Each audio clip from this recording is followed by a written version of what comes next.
বাদ্যযন্ত্রের নাম বলতে হবে। হ্যাঁ তুমি বলো। জি হ্যাঁ ধন্যবাদ।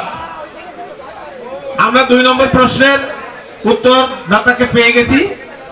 এবার 3 নম্বর প্রশ্ন, সবচেয়ে ভালো করে শুনেই সঙ্গে সঙ্গে হাত তুলতে হবে, ঠিক আছে? নাহলে কিন্তু পারা যাবে না। আচ্ছা, তা যে যাকে আমরা পেলাম সে চলে যাও। এবারে প্রশ্ন, যত মত তত পথ কার বাণী? যত মত তত পথ কার বাণী? আমরা কেউ পারি না। আচ্ছা ধন্যবাদ। আরেকবার বলি, একটু একটু ভালো করে শোনো।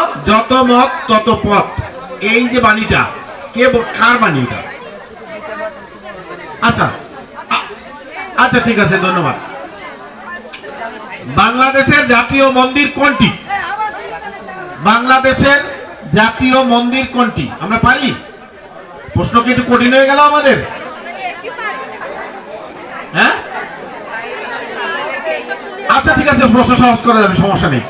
দেখি আরেকটু আছে, দেখি।